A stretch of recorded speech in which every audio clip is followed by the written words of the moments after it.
Well, Paul, I think it's probably safe to say that was a 5-star performance. Your views? Yeah, I thought the lads worked tremendously hard.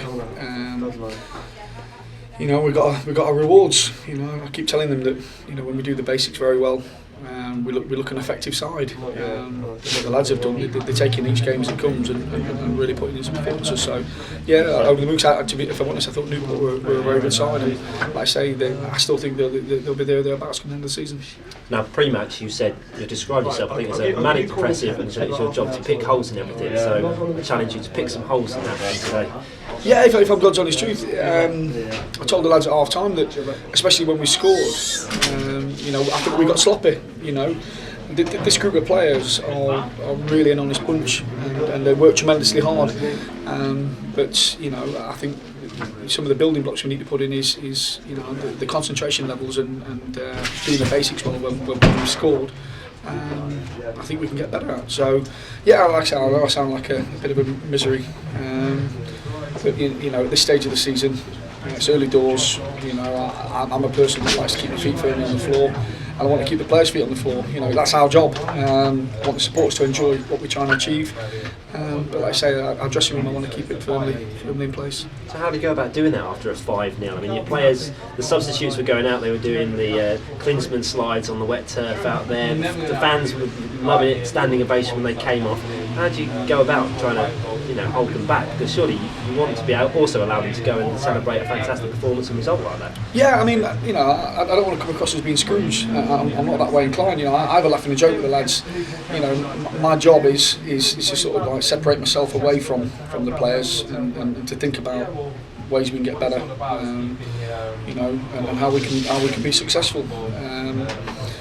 I don't stop the lads enjoying themselves. I want the fans to, I want the whole club to enjoy itself, because it's a lonely place. Like I've said before, it's a lonely place, an horrible place in football matches. But we win at the minute. Fans are loving it. The players are loving it. But like I say, my job's to sort of slowly go into the background and think about Barrow on Saturday.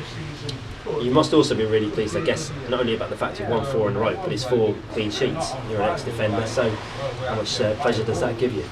Yeah, I think that success is built on clean sheets. I know some people like to score, win 5-4 and stuff like that. But as an ex-defender myself, I think the back four, I won't say the back four, the whole team in general is taking pride in keeping clean sheets.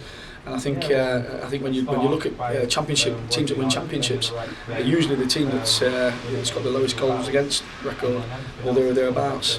So yeah, it's I don't want to praise the goalkeeper or the back four, because I just think we're starting to defend as a team and attack as a team.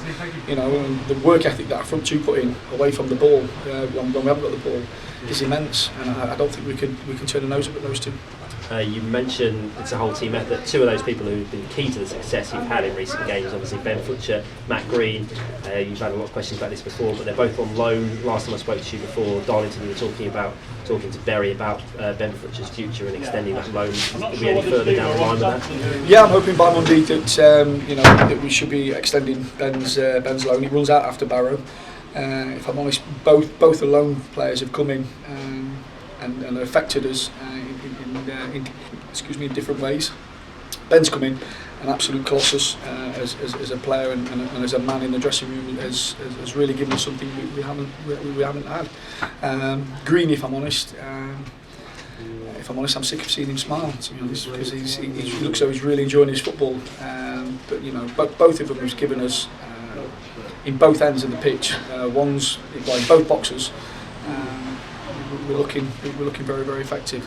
So we'd like to keep both players on board if we can, but that's something that we'll have to sit down and talk about long term. But I'm hoping that Ben, we can tie Ben up till for the 93 days coming into the Christmas period. Because I think he's been immense for us. Another player to talk about his future, Tom Naylor, was on the bench today after being on trial at Derby this week. Is he off on trial again this week coming? Yeah, he's going to be playing against Manchester United tomorrow night for Fulham. He did very well for Derby County last week. What we're mindful of the fact is that he's not going on trial here, there and everywhere, so we're going to have to look at that closely. If somebody, like I've said before, if somebody comes in and the club's properly compensated, You know, we wish Tom all the best, and because that's what happens at this level of football.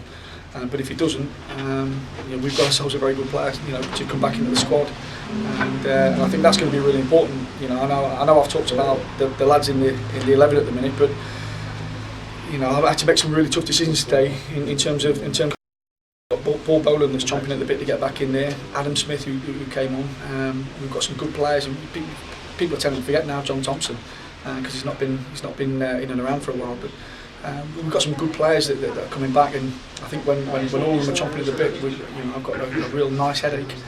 Will Tom's future be decided after he's had that week's trial at Fulham? Will it be done quickly after that? Well, yeah. I mean, you know, what I don't want to do is I don't want league clubs messing us around. You know, they've got to make a decision on him, and if they don't want to make a decision on him, then as far as I'm concerned, you know, we'll close the door, because you know, I don't want Tom's head, you know, being kept turned. You know, you want him sort of like with his sights set on, you know, as if he's stopping with us, or if he's going to get a move, then you want that done quickly. So it's not good for both parties, if for the club or Tom, if he's being messed around. And a quick word on Barrow next weekend. How do you keep this fantastic run going? Just the work ethic. I think, you know, these lads are working really hard. You know, sometimes, I mean, we gave them a couple of days off last week because we bring them in to train, and prior to a game, you know, they work really hard in training, and sometimes, you know, they need to understand that they can't play and train at that sort of tempo and get away with it all the time. So I just think our work ethic, you know, Mick works with him on the training ground.